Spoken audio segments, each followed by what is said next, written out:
Hi, I'm Ori, and welcome to a sidebar stop and think for today.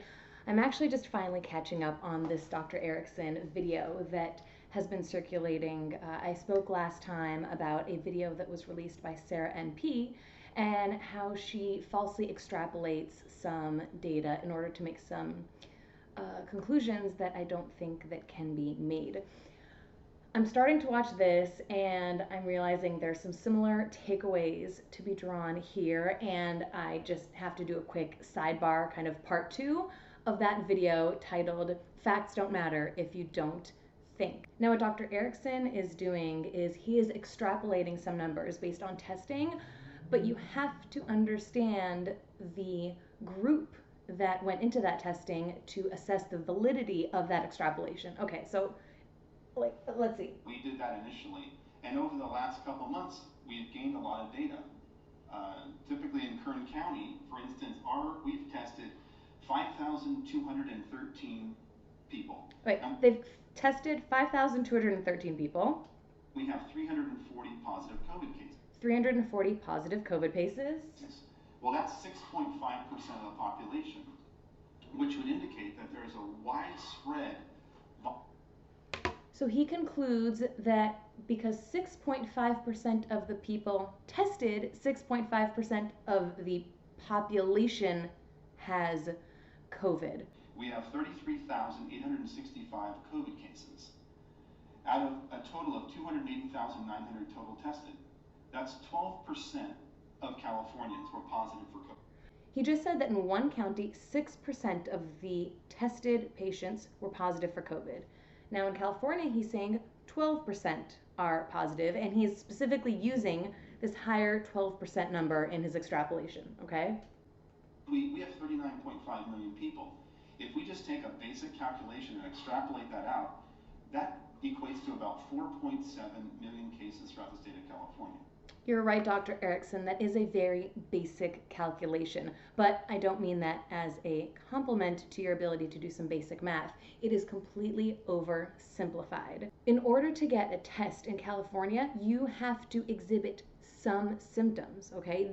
Unless he can support that this was a random sampling of people, including those that are currently sheltering in place, then that extrapolation is completely unjustified. What the 12% may be indicative of is that 12% of people who are sick have COVID, but it just doesn't hold up to suggest that all 12% of people in the state of California have COVID. And I mean, why stop there? We can extrapolate that to the whole world, right?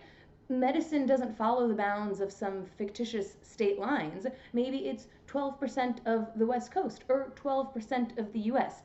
There has to be some validity to these statements, especially when you're extrapolating data from the part to the whole.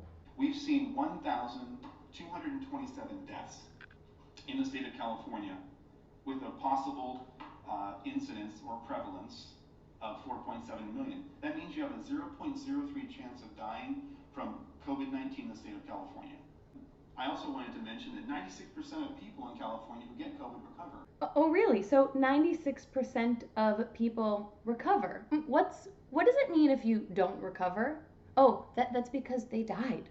So he is simultaneously claiming that there's a 4% death rate and a 0.003% death rate. Which is it? Wait, he's going to do the same thing with New York. So I want to look at New York State. They've been in the news a lot, right? And their numbers are critical. Let's go over their numbers. Cases of COVID as of yesterday, 256,272 cases in New York State. Not New York City, New York, the entire state. They did a total of 649,325 tests. That's 39% of New Yorkers tested positive for COVID-19. No, 39% of those who were tested positive, not 39% of New Yorkers, okay? And the people who are getting tests must exhibit some symptoms in order to warrant getting a test.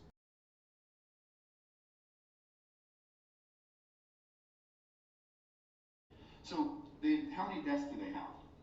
19,410 out of 19 million people, which is a 0.1% chance of dying from COVID in the state of New York. And they have an... Okay, listen, he's going to say two inherently conflicting things, because he's going to say 0.1% of death in the state of California. In the state of New York. 92% recovery rate. And 92% recovery rate. Literally, back to back in the same sentence, he is saying things that don't add up. How can you have a 0.1% mortality and a 92% recovery? So we're seeing millions of cases, small amount of death. We need to keep having discussions, and we need to look at the data that we have access to. We also need to be very careful about what conclusions we draw from that data. That's it for now. Check out Stop and Think videos in the future. Thanks so much, and stay in the driver's seat. Oh, really? 96% of people recover. When you just said that 0.03, what was it? Pascal, what was it? 0.03? 0.003?